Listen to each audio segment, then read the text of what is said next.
ರಾಜ್ಯದಲ್ಲೆಲ್ಲ ಈಗ ಬರೀ ಚರ್ಚೆ ಆಗ್ತಾ ಇರುವಂಥದ್ದು ಒಂದು ರಾಜೀನಾಮೆ, ಇನ್ನೊಂದು ಮೂಡಾ ಪ್ರಕರಣ. ರಾಜೀನಾಮೆ ಕೊಡಬೇಕು ಅಂತ ಅವರು, ಈ ಕಡೆಗೆ ಮೂಡಾ ಪ್ರಕರಣದಲ್ಲಿ ಏನಾಗ್ತಾ ಇದೆ ಅಂತ ಇವರು. ಅದರ ಮಧ್ಯದಲ್ಲಿ ಮುಖ್ಯಮಂತ್ರಿಗಳು ಕೊಟ್ಟಂತ ಹೇಳಿಕೆ, ಜಿಟಿ ದೇವೇಗೌಡರ ಹೇಳಿಕೆಗಳು, ಈ ವಿಚಾರ ಈಗ ಭಾರಿ ಚರ್ಚೆಗೆ ಎಡೆ ಮಾಡಿ ಕೊಡ್ತಾ ಇದೆ.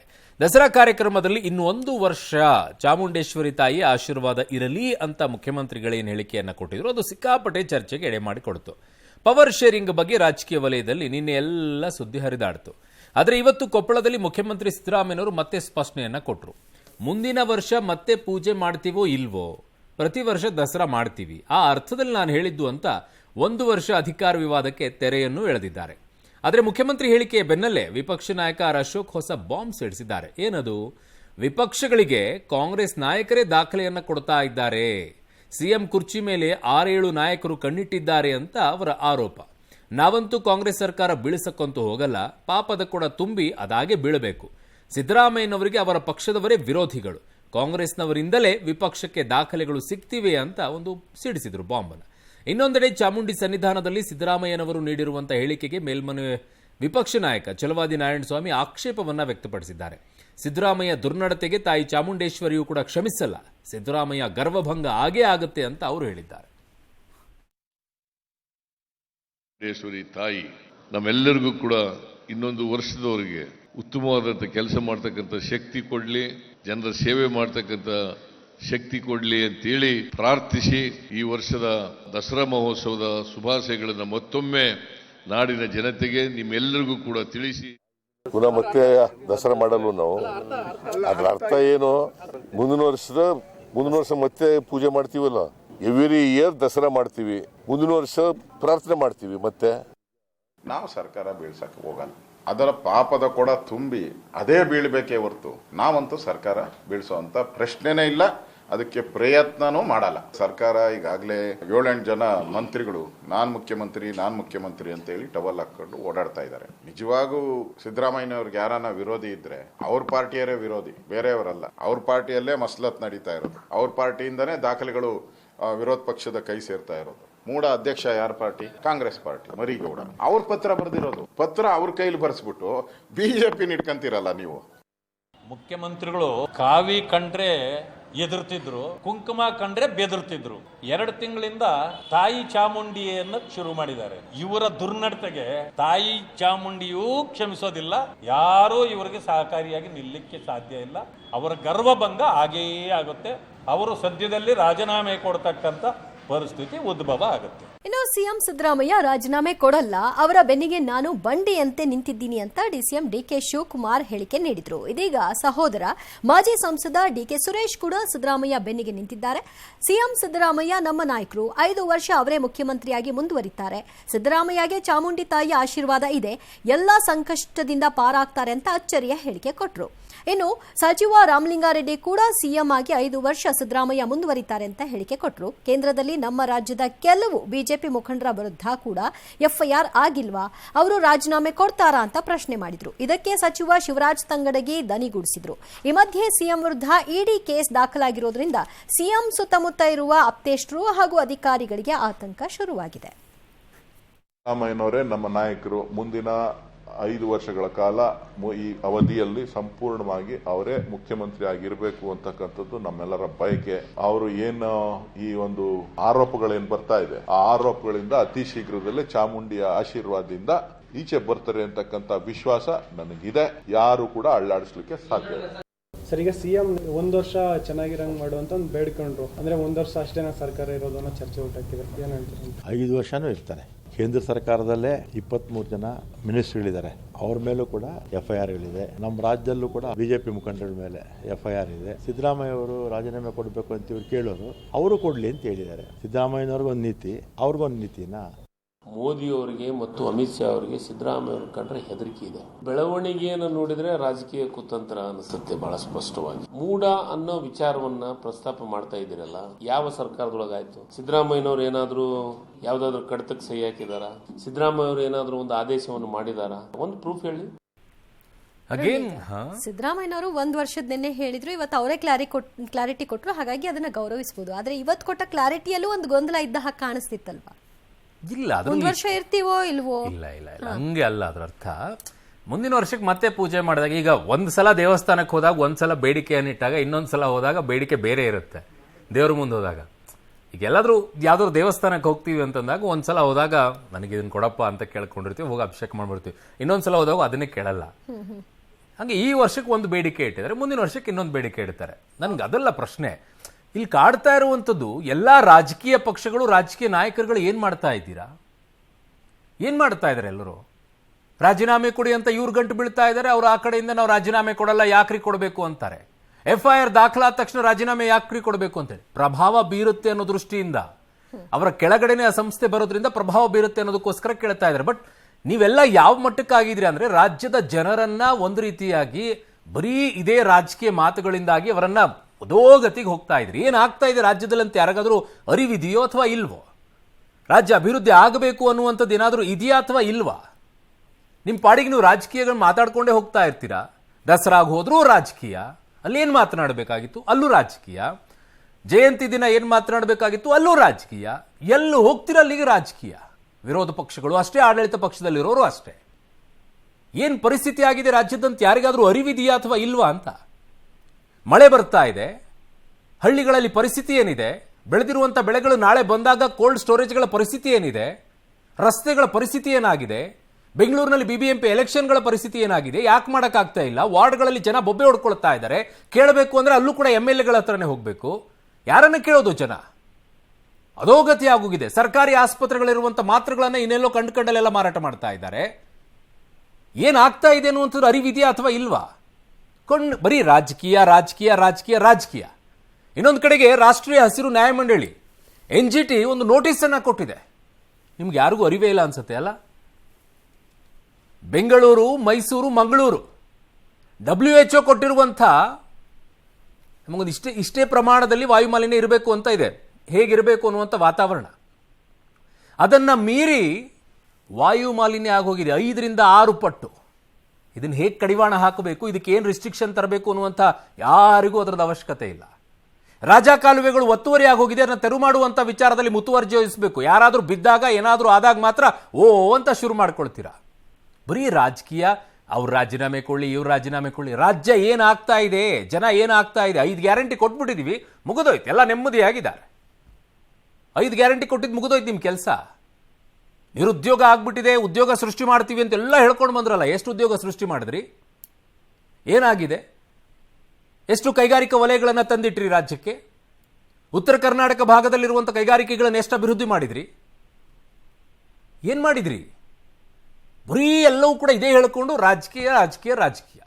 ಗಲೀಜೆದ್ದು ಗಬ್ಬೆಬ್ಬು ಹೋಗಿಸ್ಬಿಟ್ಟಿದ್ದೀರಾ. ಬೆಂಗಳೂರಿನಲ್ಲಂತೂ ಕಾನೂನಿನ ಭಯ ಇಲ್ಲದೆ ಲಾಂಗ್ ಮಚ್ಚಿ ಹಿಡ್ಕೊಂಡು ಓಡಾಡ್ತಾರೆ. ಅವನು ಯಾವನೋ ಬಂದು ಲಾಂಗ್ ಇಂದ ಇನ್ನೊಂದು ಹೊಡಿತಾನೆ, ಯಾವನು ಕೇಳೋರಿಲ್ಲ, ಯಾರು ಹೇಳೋರಿಲ್ಲ. ಅಲ್ಲೇನಾದರೂ ಮಾತಾಡಿದರೆ ಇನ್ನೊಬ್ಬರು ಬಂದ್ಬಿಟ್ಟು ಒಂದು ಪತ್ರ ಕೊಡ್ತಾರೆ, ಅಮಾಯಕರು ಅಂತ ಹೇಳಿ. ಇಂಥ ಪರಿಸ್ಥಿತಿ ಇರಬೇಕಾದ್ರೆ ನೀವು ವಿರೋಧ ಪಕ್ಷಗಳವರು ಕೇಂದ್ರದಿಂದ ತರೋ ವಿಚಾರದಲ್ಲಿ ಯೋಚನೆ ಮಾಡೋದನ್ನು ಬಿಟ್ಟು ರಾಜ್ಯಕ್ಕೆ ಏನು ತರಬೇಕು ನಾವು ಕೇಂದ್ರದಿಂದ ಅನ್ನುವಂಥದ್ದು ಯೋಚನೆ ಇಲ್ಲ ಅವರಿಗೆ. ಬರೀ ರಾಜೀನಾಮೆ ರಾಜೀನಾಮೆ, 3 ಹೊತ್ತು ಬರೀ ರಾಜೀನಾಮೆ. 5 ರಾಜೀನಾಮೆ ಕೊಟ್ಟರೆ ಏನು ಮಾಡೋರು? ಏನು ದೊಡ್ಡ ಸಾಧನೆ ಮಾಡಿಬಿಟ್ರಾ? ಏನು ಮಾಡೋರು ಮುಂದೆ? ಸರ್ಕಾರ ಏನು ಬಿದ್ದೋಗ್ಬಿಡುತ್ತಾ? ನೀವು ಅಧಿಕಾರಕ್ಕೆ ಬಂದ್ಬಿಡ್ತೀರಾ? ಎದಕ್ಕೆ 3 ಹೊತ್ತು ರಾಜೀನಾಮೆ ರಾಜೀನಾಮೆ ಅಂತ ಬಡ್ಕೊಂಡು ರಾಜ್ಯದ ಜನರನ್ನು ಬರೀ ಇದರಲ್ಲೇ ನಿಲ್ಲಿಸ್ತಾ ಇದ್ದೀರಾ? ಹೋಗಿ ಹಳ್ಳಿಗಳಲ್ಲಿ ಪರಿಸ್ಥಿತಿ ಏನಾಗಿದೆ ಅಂತ ನೋಡಿ. ರಸ್ತೆಗಳೇನಾಗಿದೆ? ಬೆಂಗಳೂರಿನಲ್ಲಿ BBMP ವಾರ್ಡ್ಗಳಲ್ಲಿರುವಂಥ ತೇಪೆಗಳನ್ನು ಹಾಕ್ಬಿಟ್ರಿ ರಸ್ತೆಗಳಿಗೆ. ಕೆಲವು ಕಡೆಗಳಲ್ಲಿ ಯಾರು ಕೇಳೋರಿಲ್ಲ, ಯಾರು ಹೇಳೋರಿಲ್ಲ. ಇನ್ನು ಹಳ್ಳಿಗಳಲ್ಲಂತೂ ಸಿಟಿಗಳಲ್ಲಂತೂ ಏನೇನು ಪರಿಸ್ಥಿತಿಗಳಾಗಿದೆ ಅಂತ ನಿಮ್ಗೆ ಅರಿವಿಲ್ಲ. 2 ಅಡಿ ಗುಂಡಿಗಳು ಬಿದ್ದಿದ್ವೆ, ಅಲ್ಲಿ ಯಾರು ಜಿಲ್ಲಾ ಉಸ್ತುವಾರಿಗಳಿಗೆ ಕೇಳೋರಿಲ್ಲ. ಈ ಪರಿಸ್ಥಿತಿಯಲ್ಲಿ ಇದ್ಕೊಂಡ್ಬಿಟ್ಟು 5 ವರ್ಷ ಇವರೇ ಇರ್ತಾರಂತೆ, ನಾವು ಅವ್ರ ಜೊತೆಗೆ ಬೆಂಬಲವಾಗಿ ನಿಂತ್ಕೊಳ್ತೀವಿ, ಒಬ್ರು ಇನ್ನೆಲ್ಲೋ ಹೋಗಿ ಅವ್ರನ್ನೇನೋ ಬೀಟ್ ಹಾಕ್ತಾರಂತೆ. ಏನು ಡ್ರಾಮಾ ಮಾಡ್ಕೊಂಡು ಕೂತ್ಕೊಂಡಿದ್ದೀರಾ? ಮುಗಿಯತ್ತೆ, ಇವತ್ತು ಮುಗಿಯತ್ತೆ, ನಾಳೆ ಮುಗಿಯತ್ತೆ ಅನ್ಕೊಂಡು ಕೂತ್ಕೊಂಡ್ರೆ ಇಲ್ವೇ ಇಲ್ಲ. ಶುರು ಆಗಿದ್ದು ಬರೀ ಇದೇ 3 ಹೊತ್ತುನು ರಾಜೀನಾಮೆ ರಾಜೀನಾಮೆ ರಾಜೀನಾಮೆ ರಾಜೀನಾಮೆ. ನಾವು 5 ವರ್ಷ ಬರೀ ಇದನ್ನೇ ಮಾಡ್ಕೊಂಡು ಹೋಗ್ತಾ ಇದ್ರೆ ರಾಜ್ಯವನ್ನ ಉದ್ಧಾರ ಮಾಡಕ್ಕೆ ಅಂತ ಬಂದಿದ್ರಲ್ಲ, ಏನ್ ಮಾಡಿದಿರಿ? ಅಕ್ಕಿ ಹೋಗ್ತಾ ಇದೆ ಅನ್ನೋಂಥದ್ದು ಅರಿವಿದೆಯೇ ಅವರಿಗೆ? ಇನ್ನು ಎಷ್ಟೋ ಜನ ಹೇಳ್ತಾರೆ 4 ತಿಂಗಳು ನಮಗೆ ದುಡ್ಡೇ ಬಂದಿಲ್ಲ ಅಂತ ಕೆಲವರು ಬೊಬ್ಬೆ ಹೊಡ್ಕೊಳ್ತಾ ಇದ್ದಾರೆ. ಮೇಡಮ್ ಅವ್ರು ಹೇಳ್ತಾರೆ ಯಾರೆಲ್ಲ ಈ ಹಿಂದಿನ ವರ್ಷದಲ್ಲಿ ಅಪ್ಲೈ ಮಾಡಿದ್ರು BPL ಕಾರ್ಡ್, ಅವರಿಗೆ ಹೋದ ವರ್ಷದಿಂದ ಈ ವರ್ಷದವರೆಗೂ ಕೂಡ ಅವ್ರಿಗೆ ಏನು ಕೊಡಬೇಕು ಇಷ್ಟು ಅಮೌಂಟ್ ಒಮ್ಮೆ ಕೊಡ್ತೀವಿ ಅಂತ. ಎಲ್ಲಿದೆ ಮೇಡಮ್ ದುಡ್ಡು? ನೀವು ಈಗ ಹಬ್ಬಕ್ಕೊಂದ್ಸಲ ರಿಲೀಸ್ ಮಾಡ್ತೀರಾ ಅಮೌಂಟನ್ನು, ಆ ಅಮೌಂಟ್ ರಿಲೀಸ್ ಆದಾಗ ಹಬ್ಬಕ್ಕೆ ಕೊಡ್ತಾ ಇದ್ದೀವಿ ಅಂತ ಬರೋದು. ತಾಂತ್ರಿಕ ದೋಷ. ಏನ್ ತಾಂತ್ರಿಕ ದೋಷ? ಆ ತಾಂತ್ರಿಕ ದೋಷ ಆಗೋದಾದ್ರೆ ಅಲ್ಲಿ ಕೆಲಸ ಮಾಡುವಂಥವ್ರನ್ನ ಯಾಕೆ ಇಟ್ಕೊಂಡಿದ್ದೀರಾ? ಕಳಿಸಿ ಅವ್ರನ್ನ ಬೇರೆದೋ ತಂದು ಕೂಡಿಸಿ. ಬರೀ ಸುಳ್ಳು ಹೇಳ್ಕೊಂಡು ಓಡಾಡ್ತಾ ಇರ್ತೀರಾ. BPL ಕಾರ್ಡನ್ನು ಶುದ್ಧೀಕರಣ ಮಾಡಬೇಕಾಗಿದೆ, ಮಾಡಿದ್ದೀರಾ? ಬಡವರ ಪರವಾಗಿ ಅಂತ ಹೇಳ್ತಾರೆ. ಉಳ್ಳವರೇ ಪಡ್ಕೊಳ್ತಾ ಇರಬೇಕಾದ್ರೆ ಅದನ್ನು ಬಡವರಿಗೆ ಮುಟ್ಟಿಸುವಂತ ಕೆಲಸ ಮಾಡಬೇಕು ಅನ್ನುವಂಥ ಯೋಚನೆ ಸರ್ಕಾರಗಳಿಗಿಲ್ವಾ? ಎಷ್ಟು ಅಂತ ಇದೇ ರೀತಿಯಾಗಿ ಮಾಡ್ಕೊಳ್ತಾ ಹೋಗ್ತೀರಾ? ಇನ್ನು ಬರೀ 3 ಹೊತ್ತು ಬರೀ ರಾಜೀನಾಮೆ ವಿಚಾರ ಆಗಿರ್ಬೋದು, ಇವರ ಕಡೆಗೆ ನಾನು ರಾಜೀನಾಮೆ ಕೊಡಲ್ಲ ಅಂತ ಆಗಿರ್ಬೋದು. ಎಷ್ಟು ಅಭಿವೃದ್ಧಿ ಕೆಲಸಗಳ ಕಾಮಗಾರಿಗಳಿಗೆ ಚಾಲನೆಯನ್ನ ಕೊಟ್ಟಿದ್ದೀರಾ ಹೇಳಿ? ಎಷ್ಟು ಜಿಲ್ಲಾ ಉಸ್ತುವಾರಿಗಳಲ್ಲಿ ಜಿಲ್ಲೆಗಳಲ್ಲಿರುವಂಥ ಸಭೆಗಳನ್ನು ನಡೆಸಿಬಿಟ್ಟು ಆ ಜಿಲ್ಲೆಗಳ ಪರಿಸ್ಥಿತಿ ಏನಾಗಿದೆ, ಹೊಸ ರಸ್ತೆಗಳನ್ನು ಎಷ್ಟು ಕಡೆಗೆ ನಿರ್ಮಾಣ ಮಾಡಿದ್ರೆ ತೋರಿಸಿ ನನಗೆ. ಬರೀ ಸುಳ್ಳು.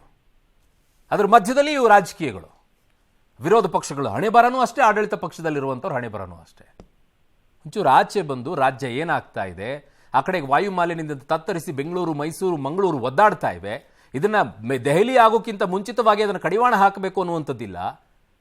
ಒಂದಿಷ್ಟು ಉದ್ಧಾರ ಮಾಡೋಣ, ಒಂದಿಷ್ಟು ಅಭಿವೃದ್ಧಿ ಕೆಲಸ ಮಾಡೋಣ, ಏನೂ ಬೇಡ. ಬರೀ ಟೈಮ್ ಪಾಸ್ ಮಾಡ್ಕೊಂಡು ಹೋಗ್ತಾ ಇರೋದು.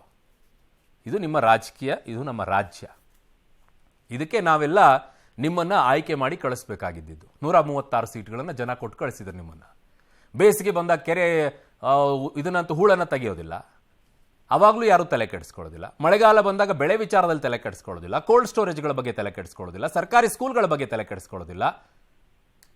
ಏನು ಮಾಡ್ತೀರಾ ಅಂತ, ಏನಕ್ಕೆ ಕೂತ್ಕೊಳ್ತೀರಾ ಅಲ್ಲಿ? ಇನ್ನು ಮೂಡಾ ಪ್ರಕರಣದಲ್ಲಿ ಸಿಎಂ ಸಿದ್ದರಾಮಯ್ಯನವರು ರಾಜೀನಾಮೆಗೆ ಒತ್ತಾಯ ವ್ಯಕ್ತವಾಗ್ತಾ ಇರುವಂತಹ ಹೊತ್ತಲ್ಲಿ AICC ಅಧ್ಯಕ್ಷ ಮಲ್ಲಿಕಾರ್ಜುನ್ ಖರ್ಗೆ ಅವರನ್ನ ಲೋಕೋಪಯೋಗಿ ಸಚಿವ ಸತೀಶ್ ಜಾರಕಿಹೊಳಿ ಭೇಟಿಯಾಗಿ ಮಾತುಕತೆಯನ್ನ ನಡೆಸಿದ್ದಾರೆ. ಇವ್ರದ್ದೊಂದು ಶುರು. ಈಗ 2 ದಿನಗಳ ಹಿಂದೆ ಗೃಹ ಸಚಿವ ಪರಮೇಶ್ವರ್ ಅವರು, ಸಮಾಜ ಕಲ್ಯಾಣ ಸಚಿವ ಮಹದೇವಪ್ಪ ಅವರ ಜೊತೆಗೆ ಜಾರಕಿಹೊಳಿ ಅವರು ರಹಸ್ಯವಾಗಿ ಚರ್ಚೆ ನಡೆಸಿದ್ರು. ಸಭೆ ನಡೆಸಿದ ಬೆನ್ನಲ್ಲೇ ಈಗ ಜಾರಕಿಹೊಳಿ ಖರ್ಗೆ ಅವರ ಭೇಟಿಯಾಗಿ ಮಹತ್ವವನ್ನು ಪಡ್ಕೊಂಡಿರೋದು. ಈಗ ಮೂಡಾ ಕೇಸ್ನಲ್ಲಿ ಪ್ರತಿ ಹಂತದಲ್ಲೂ ಕೂಡ ಸಿಎಂ ಬೆನ್ನಿಗೆ ನಿಲ್ಲುತ್ತೇವೆ ಅಂದಿರುವಂತಹ ಸತೀಶ್ ಜಾರಕಿಹೊಳಿ ಒಂದು ವೇಳೆ ಸಿಎಂ ಬದಲಾಗುವ ಸ್ಥಿತಿ ಬಂದರೆ ದಲಿತರಿಗೆ ಆದ್ಯತೆ ಕೊಡಬೇಕು ಅನ್ನುವಂಥ ಪ್ರಸ್ತಾಪ ಮುಂದಿಟ್ಟಿದ್ದಾರೆ ಅಂತಿದ್ದಾರೆ. ಇನ್ನು ಸಿದ್ದರಾಮಯ್ಯನವರ ಟೀಮ್ನಿಂದ ಪ್ಲಾನ್ ಬಿ ರೆಡಿ ಆಗಿದೆ ಅಂತ ಹೇಳ್ತಾ ಇದ್ದಾರೆ. ಅದು ಏನು ಪ್ಲಾನ್ ಬಿ ಅನ್ನೋದನ್ನು ಕೂಡ ನೋಡಿಬಿಡೋಣ. ಏನು ಪ್ಲಾನ್ ಬಿ ಇವರದ್ದು? ಈ ರೀತಿಯಾಗಿದೆ. ಪ್ಲಾನ್ ಬಿ ಯಲ್ಲಿ ದಲಿತರಿಗೆ ಸ್ಥಾನ ಸಿಗಬೇಕು. ಯಾಕೆ ಇಷ್ಟು ದಿನ ಯಾಕೆ ಮಾಡಲಿಲ್ಲ ನೀವು? ಅವಕಾಶ ಇದ್ದಂಥ ಸಂದರ್ಭದಲ್ಲಿ ಯಾಕೆ ಕೊಡಲಿಲ್ಲ? 2013ರಲ್ಲಿ ಇದೇ ಡಾಕ್ಟರ್ ಜಿ ಪರಮೇಶ್ವರ್ ಅವರ ಅಧ್ಯಕ್ಷರಾಗಿದ್ರಲ್ವ, KPC ಅಧ್ಯಕ್ಷರು. ಅವು ಸೋತಿರಬಹುದು. ಯಾಕೆ ಸೋತಿರುವಂಥವ್ರನ್ನ MLC ಮಾಡಿಬಿಟ್ಟು ನೀವು ಮಂತ್ರಿ ಮಾಡಿರುವಂಥದ್ದು ಅವಕಾಶ ಇದೆ, ಮುಖ್ಯಮಂತ್ರಿ ಮಾಡಬಾರ್ದಾಗಿತ್ತ? ಅವಾಗ ಇದ್ದ. ಇಲ್ಲಿಯವರೆಗೂ ಒಬ್ಬರಾದರೂ ದಲಿತ CM ಮಾಡಿದ್ದೀರಾ? ಈಗ ಎಲ್ಲಿ DK ಶಿವಕುಮಾರ್ ಅವ್ರಿಗೆ ಕೊಡಬೇಕಾಗುತ್ತೋ ಅನ್ನೋ ದೃಷ್ಟಿಯಿಂದ ಒಂದು ಕಾಳು ಹಾಕ್ತಾ ಇರೋದು. ಪ್ಲಾನ್ ಬಿ ಯಲ್ಲಿ ದಲಿತರಿಗೆ CM ಸ್ಥಾನವನ್ನು ಕೊಡಬೇಕು ಅಂತ ಹೇಳಿ. ದಲಿತರಿಗೆ ಕೊಡಿ, ಇಷ್ಟು ದಿನ ಯಾಕೆ ಕೊಟ್ಟಿಲ್ಲ ಅನ್ನುವಂಥ ಉತ್ತರ ಕೊಡಿ. SC/ST ನಾಯಕರಿಗೆ CM ಸ್ಥಾನ ಸಿಗಬೇಕು. ಈಗ ನೆನಪಾಗ್ಬಿಡ್ತು ಪಾಪ ಆ ಸಮುದಾಯದವ್ರನ್ನ. ಈಗ ನೆನಪಾಯ್ತಾ ಆ ಸಮುದಾಯ? ಅವ್ರು ಬರೀ ಮೂಗಿಗೆ ಒಂದಿಷ್ಟು ತುಪ್ಪ ಹಿಡಿದ್ಬಿಟ್ಟು ವಾಸನೆ ತೋರಿಸಿ ತುಪ್ಪ ತಿನ್ನಕ್ಕೂ ಕೊಡಲಿಲ್ಲ, ಬರೀ ವಾಸನೆ ತೋರಿಸ್ಬಿಟ್ಟು ಕಳಿಸ್ತಾ ಇದ್ರಿ ಪಾಪ ಅವ್ರನ್ನ. ಓಟಿಗೋಸ್ಕರ ಬಳಕೆ ಮಾಡ್ಕೊಂಡಿದ್ದವರನ್ನ. ಈಗ ನಿಮಗೆ ಬಹಳ ನೆನಪಾಗ್ಬಿಡ್ತು ದಲಿತರ ವಿಚಾರ. ಏನು ತುಂಬ ಪ್ರೀತಿ ಉಕ್ಕಿ ಹರಿತಾ ಇದೆ ದಲಿತರ ವಿಚಾರದಲ್ಲಿ. ಪ್ಲಾನ್ ಬಿ ಯಲ್ಲಿ ದಲಿತರಿಗೆ ಸ್ಥಾನ ಸಿಗಬೇಕು ಅಂತೇಳಿ ಬಿಟ್ಕೊಡ್ಬೇಕಾಗಿತ್ತು ಸರ್. ಈ ಸಲನೇ ಬಿಟ್ಕೊಡ್ಬೇಕಾಗಿತ್ತಲ್ವ? ಈ ಸಲ ಆ ಸಮುದಾಯಕ್ಕೂ ಒಂದು ಸಿಗಬೇಕಾಗಿತ್ತಲ್ಲ. 2013ರಲ್ಲಿ ಅನ್ಯಾಯ ಆಗಿದೆ, 2023ರಲ್ಲಿ ಕೊಡ್ಬೋದಾಗಿತ್ತಂತ ಹೇಳ್ಬೋದಾಗಿತ್ತಲ್ಲ. ಈಗ ದಲಿತರಿಗೆ ಈ ಬಗ್ಗೆ ನಾವೆಲ್ಲ ಒಗ್ಗಟ್ಟಾಗಿದ್ದೀವಿ. ಹೋ ಭಾಳ ಒಗ್ಗಟ್ಟಾಗ್ಬಿಟ್ಟಿದ್ರೆ ಈಗ ಪ್ರೀತಿ ಉಕ್ಕಿ ಹರಿತಾ ಇದೆ ಆ ಸಮುದಾಯದ ಬಗ್ಗೆ. ಪವರ್ ಶೇರಿಂಗ್ ಫಿಕ್ಸ್ ಆದರೆ CM ಆಯ್ಕೆಗೆ ನಾವೇ ನಿರ್ಣಾಯಕ ಆಗಬೇಕು ಅಂತ ಹೇಳಿ, ಹೇಗಾದರೂ ಸರಿ ದಲಿತರಿಗೆ CM ಸ್ಥಾನ ಸಿಗಬೇಕು ಅಂತ ಹೇಳಿ ಹೈಕಮಾಂಡ್ ಅಂಗಳಕ್ಕೆ ಹೋದರೆ ಶಕ್ತಿ ಪ್ರದರ್ಶಿಸಬೇಕು ಅಂತ ಈಗ ಒಂದು ಪ್ಲಾನ್ ಮಾಡ್ಕೊಳ್ತಾ ಇದ್ದಾರಂತೆ. ಪ್ಲಾನ್ ಮಾಡ್ಕೊಳ್ಳಿ. ಆ ಸಮುದಾಯ ಉತ್ತರ ಆ ಪ್ರಶ್ನೆ ಏನು ಕೇಳುತ್ತೋ ಅದಕ್ಕೆ ಉತ್ತರವನ್ನು ಕೊಡಿ. ಇಷ್ಟು ದಿನ ಇಲ್ಲದೆ ಇರುವಂಥ ಪ್ರೀತಿ ಈಗ ಹೇಗೆ ಹುಟ್ಕೊಳ್ತು, ಯಾಕೆ ಹುಟ್ಟಿಕೊಳ್ತು ಅನ್ನುವಂಥ ಪ್ರಶ್ನೆ ಕೊಡಬೇಕಲ್ವಾ ಅದಕ್ಕೆ ಉತ್ತರವನ್ನು? ಇಷ್ಟು ದಿನ ಅವಕಾಶ ಸಿಕ್ಕಾಗ ಯಾಕೆ ಮಾಡಲಿಲ್ಲ? ಮಲ್ಲಿಕಾರ್ಜುನ್ ಖರ್ಗೆ ಅವರು ಮಿಸ್ ಆದರು, ಪರಮೇಶ್ವರ್ ಅವರು ಮಿಸ್ ಆದರು. ಯಾಕೆ ಅವಕಾಶ ಇರಲಿಲ್ವಾ? ಇತ್ತಲ್ಲ ಅವಕಾಶ. ಮಲ್ಲಿಕಾರ್ಜುನ್ ಖರ್ಗೆ ಅವ್ರನ್ನ ಕೇಂದ್ರಕ್ಕೆ ಕಳಿಸ್ಬಿಟ್ರು ಆ ಸಂದರ್ಭದಲ್ಲಿ. ಅದು ರಾಜಕೀಯವಾಗಿಯೇ. ಪರಮೇಶ್ವರ್ ಅವ್ರ ವಿಚಾರದಲ್ಲೂ ಕೂಡ ಹಾಗೆ ನಡೀತು 2013 ಅದು ರಾಜಕೀಯನೇ. ಯಾಕೆ ಸಮುದಾಯ ಏನು ಮಾಡಿದೆ? ನಿಮಗೆ ಬೇಕಾದಾಗ ಮಾತ್ರ ಆ ಗಾಳವನ್ನು ಬಳಕೆ ಮಾಡ್ಕೊಳ್ಳೋದು, ಆಮೇಲೆ ಬಿಟ್ಬಿಡುವುದು, ಮುಗಿದೋಯ್ತು ಕತೆ. ಯಾಕೆ ಅಂತಂದರೆ ಇವರನ್ನು ಬಿಟ್ಟರೆ ಡಿ ಕೆ ಶಿವಕುಮಾರ್ ಅವ್ರು ಬಂದುಬಿಡ್ತಾರೆ, ಅದು ಬರಬಾರ್ದು ಅನ್ನೋದು ಒಂದು ಕಡೆಗೆ. ಇನ್ನೊಂದು ಕಡೆಗೆ ಎಂ ಬಿ ಪಾಟೀಲ್ ಅವ್ರು ಬಂದುಬಿಡ್ತಾರೆ ಲಿಂಗಾಯತ ಸಮುದಾಯದಿಂದ, ಅದು ಬೇಡ, ಈಗ ರಿಸ್ಟ್ರಿಕ್ಷನ್ ಹಾಕೋಣ.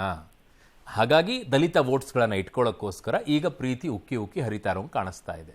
ಹಿಂದೆ ಮಾಡಿರುವಂಥ ಅನ್ಯಾಯದ ಉತ್ತರ ಕೊಟ್ಬಿಡಿ, ಯಾಕೆ ಅನ್ನೋದಕ್ಕೆ ಉತ್ತರ ಕೊಟ್ಬಿಡಿ. ಮಾಡಿ, ಬೇಡ ಅನ್ನೋದು, ಆ ಸಮುದಾಯಕ್ಕೆ ಮಾಡಲೇಬೇಕು ಪಾಪ.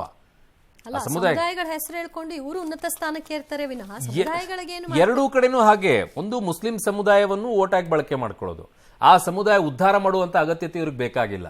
ಅವು ಹಾಳಾಗಿ ಹೋದ್ರೂ ಅಮಾಯಕರು ಅಂತ ಹೇಳಿನೇ ಅವ್ರನ್ನ ಹಾಳು ಮಾಡಿಡುವಂಥದ್ದು, ಅವ್ರನ್ನ ಮೇಲ್ಗಡೆಗೆ ತರಬೇಕು, ಶಿಕ್ಷಣ ಕೊಡಬೇಕು ಅನ್ನೋದಿಲ್ಲ. ದಲಿತರ ವಿಚಾರದಲ್ಲೂ ಹಾಗೆ, ಅವರನ್ನು ವೋಟ್ ಬ್ಯಾಂಕ್ ಆಗಿ ಬಳಕೆ ಮಾಡ್ಕೊಳ್ಳೋದು, ಆಮೇಲೆ ಅವ್ರನ್ನ ಮುಖ್ಯವಾಗಿ ಅವ್ರನ್ನ ಮೇಲೆ ಎತ್ತಬೇಕಾಗಿರುವಂಥದ್ದಿಲ್ಲ. ಯಾರೆಲ್ಲ ಮೇಲೆ ಬಂದಿರ್ತಾರೆ ಅವ್ರವ್ರ ಮೇಲೆ ಹೋಗ್ತಾರೆ ಅಷ್ಟೇ. ಅವರು ಸಮುದಾಯವನ್ನ ಮೇಲೆ ಎತ್ತೋ ಕೆಲಸನೇ ಆಗಲ್ಲ. ಎಲ್ಲ ಸಮುದಾಯಗಳ ಹಣೆ ಬರನೇ ಇದು. ಇನ್ನು ದೆಹಲಿಯಲ್ಲಿ ಖರ್ಗೆ ಭೇಟಿ ಬಗ್ಗೆ ಚಿಕ್ಕೋಡಿಯಲ್ಲಿ ಸಚಿವ ಸತೀಶ್ ಸ್ಪಷ್ಟನೆಯನ್ನು ಕೊಟ್ಟಿದ್ದಾರೆ. ದಲಿತ ಸಿಎಂ ಕೂಗು ಎದ್ದಿಲ್ಲ, ನಮ್ಮ ಪಕ್ಷದಲ್ಲಿ ಸಿಎಂ ರಾಜೀನಾಮೆಗೆ ಒತ್ತಡ ಇಲ್ಲ ಅಂತ ಸ್ಪಷ್ಟನೆ ಕೊಟ್ಟರು. ಕೊಪ್ಪಳದಲ್ಲಿ ಸಿಎಂ ಪ್ರತಿಕ್ರಿಯಿಸಿ ಖರ್ಗೆ ಸತೀಶ್ ಭೇಟಿಗೆ ಅಪಾರ್ಥ ಕಲ್ಪಿಸಬಾರದು ಅಂತ ಹೇಳಿದ್ರು. ಇನ್ನೊಂದು ಕಡೆ ಈ ತಿಂಗಳ ಅಂತ್ಯಕ್ಕೆ ಸಿಎಂ ಸಿದ್ದರಾಮಯ್ಯ ಹೈಕಮಾಂಡ್ ಭೇಟಿ ಆಗಬಹುದು ಅನ್ನೋ ಸುದ್ದಿ ಹರಿದಾಡ್ತು. ಆದರೆ ಈ ಸುದ್ದಿಯನ್ನ ಸಿಎಂ ಅಲ್ಲಗೆಳೆದಿದ್ದಾರೆ. ಹೈಕಮಾಂಡ್ ಭೇಟಿ ನಿರ್ಧಾರವಾಗಿಲ್ಲ ಅಂತ ಸ್ಪಷ್ಟಪಡಿಸಿದ್ದಾರೆ.